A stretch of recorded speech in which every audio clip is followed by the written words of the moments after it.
It was a humid morning at Fort Moore, Georgia, the kind that made the mats in the combatives bay stick under boots. The air smelled like sweat and detergent. The kind of mix every soldier recognized. Sergeant Leah Carter was already there before the lights fully came on, adjusting the training gear, taping the edges of the mats, aligning everything with the quiet precision of someone who believed order was a form of discipline. At 32, she had the stillness of a veteran, her uniform neat, her posture straight, her face calm.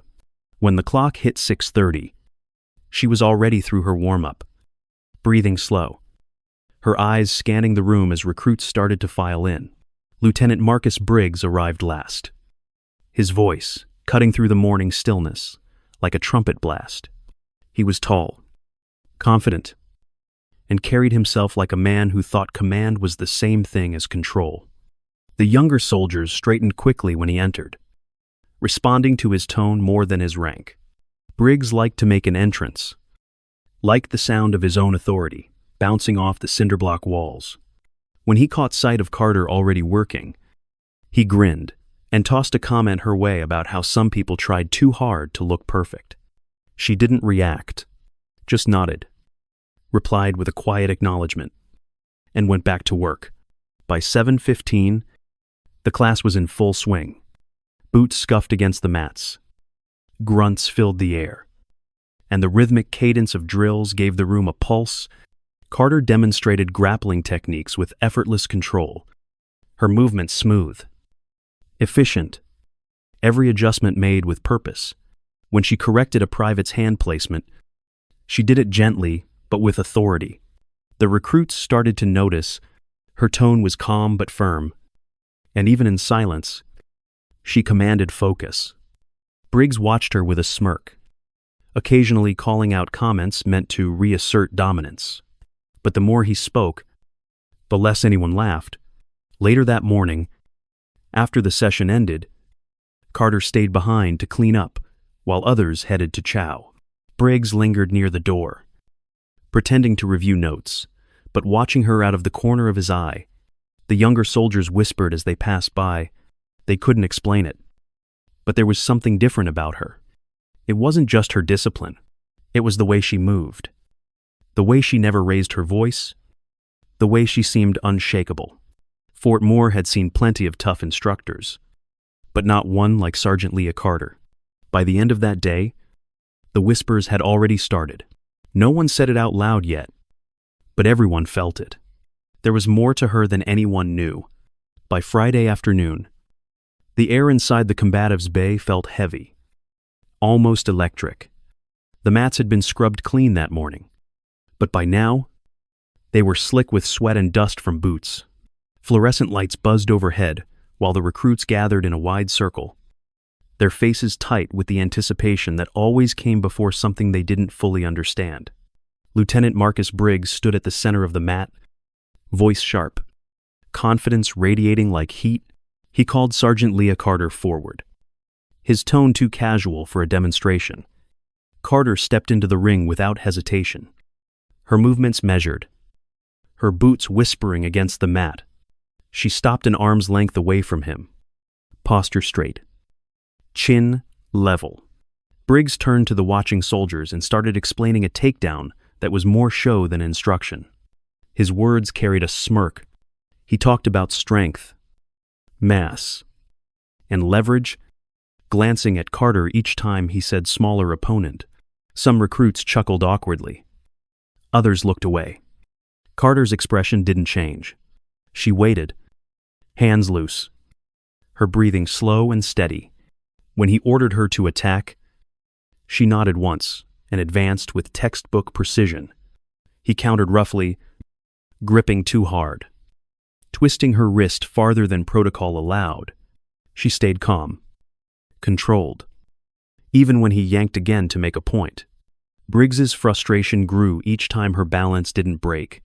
He was used to control meaning compliance, but Carter's silence felt like defiance. He called her calmness weakness, his words dripping with mockery. Then, in a moment that froze the entire room, He struck her across the face. The sound cracked through the air like a shot. For 2 long seconds, nobody moved. Then Carter's training took over. She pivoted, stepping inside his reach, her left hand guiding his elbow while her right hand secured his wrist. Using his momentum, she dropped her weight, turning his arm into a lever and his shoulder into the pivot point. The technique was flawless. Pure FM 3-25, 150 form. Briggs hit the mat flat on his back, air driven from his lungs before he could react. Carter released instantly and stood at attention, her voice calm, steady, and sharp enough to cut the silence. "Sir, stop resisting." No one breathed. The recruits stood frozen, eyes wide, caught between disbelief and awe.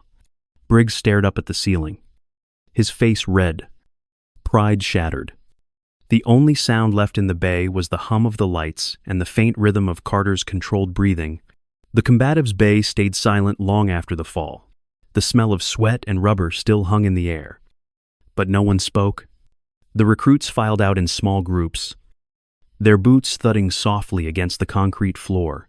They avoided looking at either Sergeant Leah Carter or Lieutenant Briggs. He left first, jaw tight, eyes unfocused. She stayed behind, kneeling on the mats to clean, her movements precise and unhurried. The fluorescent lights buzzed faintly above her, their flicker reflecting off the faint red mark still visible on her cheek. Carter realigned each mat edge, smoothing wrinkles with her palms. The room was almost empty when her sleeve slipped up past her wrist. A small patch of faded ink caught the light, barely visible, but unmistakable. The Navy SEAL trident, its edges softened by time. The eagle, the anchor, the flintlock pistol, and the trident merged into one emblem that spoke louder than rank. Across the bay, Private Miller froze mid-step. He'd seen it before. In his brother's training manuals, the one symbol no one outside naval special warfare ever earned. His breath caught, and he leaned toward another private, still standing near the door. He whispered what he saw, his voice low and uncertain. By the time the sun dipped beyond the barracks, the whisper had already spread. At first, it sounded like another rumor, the kind that burned through bases and vanished by morning. But this one felt different. No one could stop thinking about the way she moved, the speed of her reversal, the calm that never cracked. By dinner, even the older NCOs were talking. Some said the tattoo was fake. Others said no one outside the teams could even know what it looked like. That clearly, the younger soldiers exchanged quiet glances every time Carter entered the mess hall.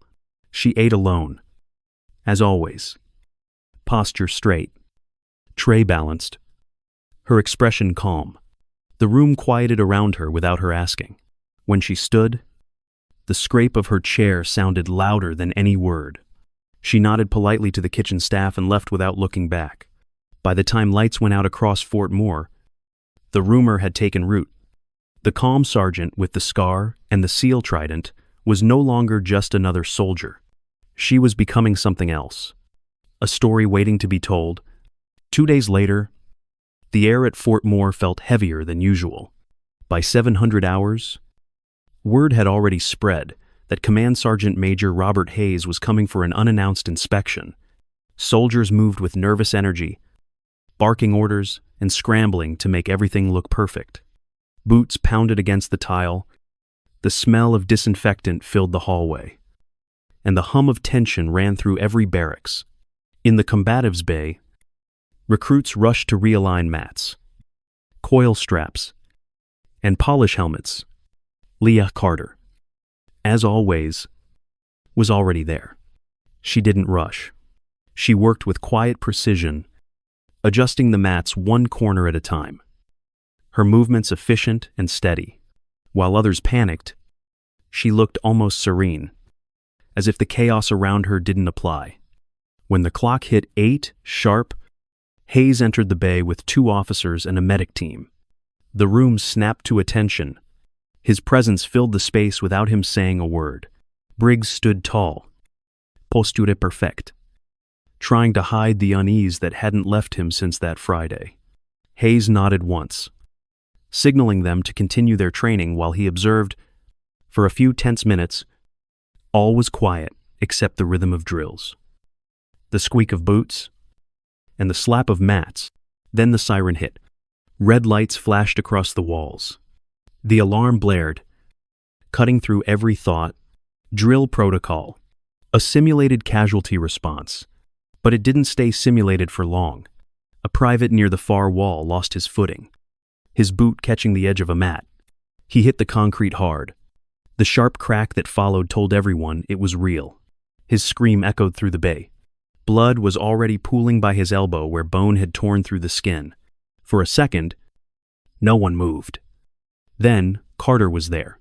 She dropped to her knees, gloved hands already pressing above the brake. Her voice was calm, crisp, and confident. Pressure here. Stabilize the joint. Use your belt, not the cord. Don't wrap over the wound. Two privates scrambled to obey, their panic fading under the steadiness of her tone. She checked the pulse, adjusted the angle of the arm, and directed one soldier to elevate the limb. Her movements were practiced, deliberate, the kind of control that only comes from real field experience. The medics burst in, their gear clattering against the floor. One froze mid-step when he saw her. His face changed from urgency to disbelief. He addressed her with sudden formality, calling her ma'am and asking if she had been part of the Bahrain peer rescue. Carter didn't look up. Her focus stayed on the patient. Concentrate on your job. Corporal, she said evenly. The medic hesitated, then nodded and went back to work. Hayes stood nearby, saying nothing. His expression didn't reveal surprise, but understanding. When the stretcher left the room, the sound of boots and voices faded. No one spoke. The red lights turned off one by one, leaving only the hum of the overhead fluorescents. Hayes's gaze lingered on Carter as she quietly cleaned the blood from the mat, folding the towel with surgical precision. Around her, soldiers exchanged glances, filled not with fear or gossip, but with something new, respect. And when Hayes finally turned to leave, there was a faint look in his eyes that said he already knew who she really was. The morning air inside the combatives' bay was still, almost too quiet. It was 800 hours, and every soldier in the room moved with careful precision, the kind that came from knowing someone important was watching. Command Sergeant Major Robert Hayes stood near the entrance, his hands clasped behind his back, saying nothing. His reputation carried enough weight to fill the room without words. Lieutenant Marcus Briggs, sweating despite the cold air, barked orders for the recruits to keep moving. His voice sharp but shaky. His tone was a cover for discomfort, the kind that came from being watched by someone who could see through pretense. In the center of the mat, Sergeant Leah Carter led her group through drills. She was calm, deliberate, her voice steady and clear. Each movement flowed into the next. No wasted motion.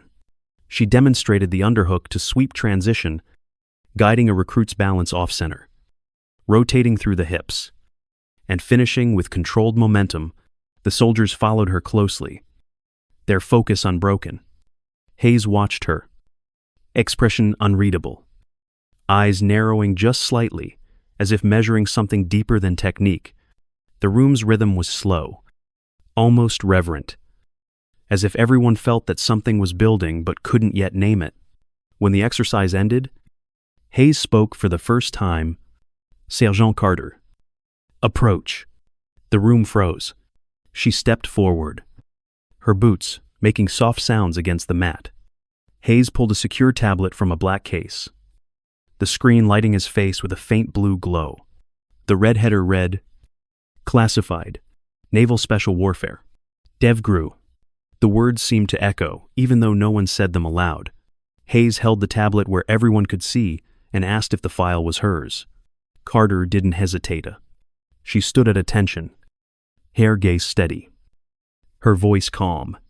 It was Sire. A ripple of silence spread through the room. No one dared move. Hayes looked from her to the soldiers, then back again. His tone, even as he spoke. This woman once served with a DevGru team, multiple déploiements, urban, maritime, and desert. The recruits stared at her as if seeing her for the first time. Briggs's jaw tightened. The color drained from his face. The man who once mocked her for being too quiet now looked like a child caught in the act of arrogance. Hayes stepped forward. The motion was slow, deliberate. He raised his right hand to his brow and saluted. The sound of his sleeve brushing his uniform was the only noise in the room. Carter returned the salute immediately. Crisp and exact, her expression unchanged. The silence deepened. Then, almost in unison, every soldier in the room followed. No command was given. Boots shifted. Arms rose. And the air filled with the soft rustle of fabric as an entire company saluted one woman. No one spoke. Even Briggs raised his hand, eyes downcast. The hum of the lights grew louder, as if the building itself was holding its breath. When Hayes lowered his hand, he gave a single nod and turned away. What lingered wasn't awe or fear. It was something cleaner, respect. In that moment, arrogance dissolved, and silence became sacred. Every soldier in that bay understood they had just witnessed something rare. Not a display of power, but the quiet revelation of greatness. The combatives' bay stayed silent after the salute ended. The sound of breathing, the hum of the lights, and the faint creak of boots on the mats filled the space where voices should have been. Nobody wanted to move first.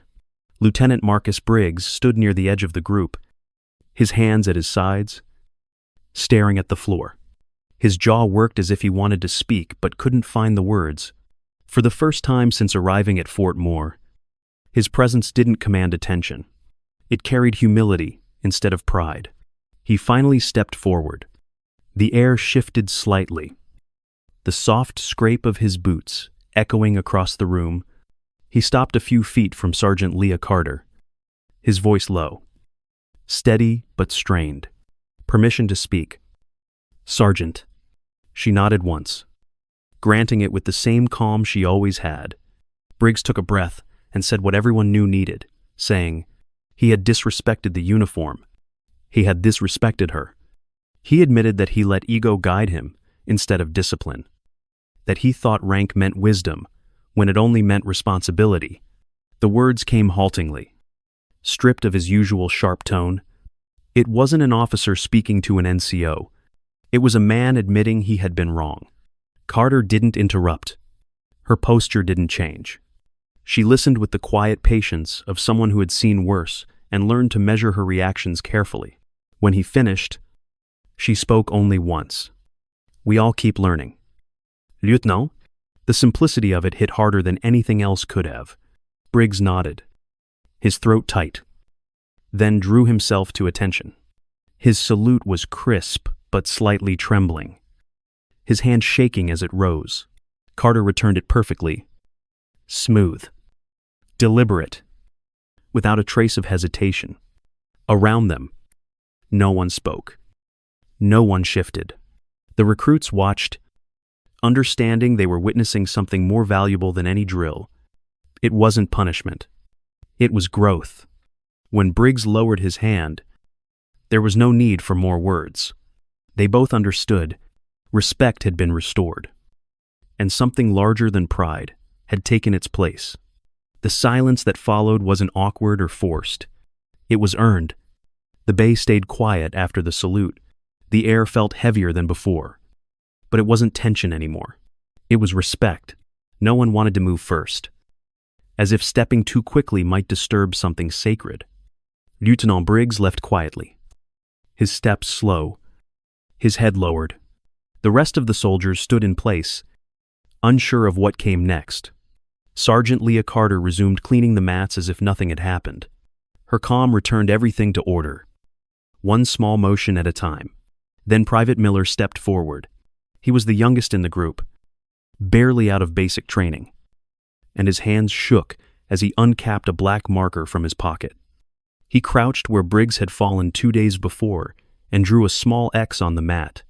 The mark was uneven, almost invisible at first. But he went over it again. Darker this time. Another private joined him, tracing over the lines until they formed a solid black cross. No larger than a boot print. No one said a word. Carter noticed, but didn't stop them. Across the room, Command Sergeant Major Hayes saw what they were doing and simply nodded. The X stayed. Weeks turned into months. The mats were cleaned, replaced, and cleaned again. But that small black X always found its way back. Soldiers called it Carter Point. Every new training cycle came with a story.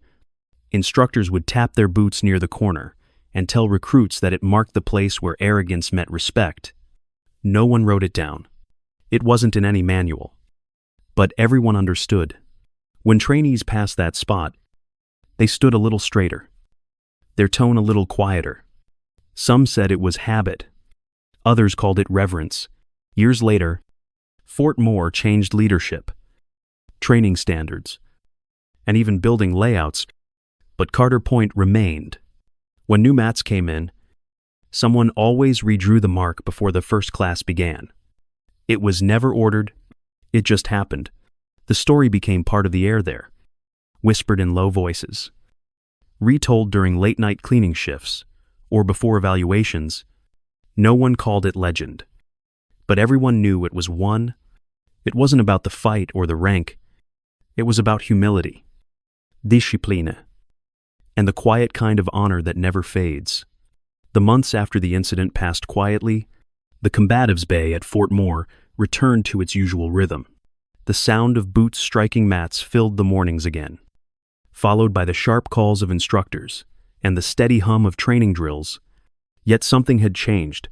Soldiers moved with a different kind of focus, their actions tighter, their posture straighter. The black X in the far corner of the mat stayed untouched. It was never mentioned during instruction, but every recruit seemed to know to leave it alone. It became part of the room, part of the routine. Sergeant Leah Carter hadn't changed her habits. She still arrived before dawn, her footsteps echoing through the empty bay. The clock usually read 5:15 when she flipped on the lights. She swept the mats, checked the straps and gloves, adjusted every piece of gear before the others arrived. When the soldiers came in, she guided them through drills with the same calm precision that had always defined her. There was no trace of ego in her tone, no mention of the story that surrounded her. For Carter, it was just another day of teaching soldiers how to fight, how to think, and how to keep their balance under pressure. The new recruits always whispered about her before they met her. Some said she had been part of a SEAL team. Others thought she was a myth made to scare rookies into discipline. Occasionally, one would ask her if the rumors were true. She would smile faintly, adjust their stance, and tell them to keep their guard up instead of worrying about stories. She carried herself the same way every day, professional and steady, as if none of the whispers ever touched her. One evening, just before her shift ended, Lieutenant Briggs came back to the gym. He was leaving Fort Moore for a staff position in Washington, D.C., and wanted to see her before he left. She was mopping the floor, the room empty, except for them. He told her quietly that he wanted to thank her for teaching him what real leadership looked like. She nodded once, her tone calm, her eyes steady. "Everyone keeps learning," she said. That was all. He left after that, his salute sharp and respectful. Weeks later, the mark on the mat began to fade again. Worn down by drills and sweat, a new class arrived. And before the first session ended, someone had redrawn it. The cycle continued, the thud of bodies hitting mats, the rhythm of training. The sound of her voice guiding another generation filled the room once more. When the light caught the faint scar along her jaw, it looked softer now, less like a wound and more like a reminder. It wasn't about what she had survived anymore. It was about what she continued to teach. Every soldier who trains at Fort Moore still walks past that small black mark on the mat. Most don't speak of it, but everyone knows what it stands for. It isn't just about Sergeant Leah Carter or what happened that day. It's about what she taught without ever raising her voice. Strength doesn't have to shout. Leadership doesn't need to demand attention. Real power is quiet, precise, and earned one disciplined action at a time. Carter's calm professionalism changed the air inside that training bay. Recruits learned that respect is not given because of a title or rank. It's earned through example, through how you carry yourself when nobody's watching. The fading black X, the sound of boots striking mats, and the echo of her voice reminding a recruit to reset your breath, then try again, have become symbols of something deeper. They remind every soldier that silence is not weakness, and humility is a kind of strength. The lesson doesn't end at Fort Moore. It carries beyond the walls of that base, into every workplace, home, and moment where pride could win but patience does instead. Maybe you've known someone like Sergeant Carter, someone who led not by command, but by quiet conviction, someone who made you better simply by staying calm when others lost control. If her story made you stop and think, share what it means to you in the comments. Stories like this remind us what courage looks like when it doesn't need recognition. If you want to hear more stories about those who serve with quiet strength and dignity, subscribe to Military and Veteran Stories, because sometimes the people who speak the least are the ones who teach us the most.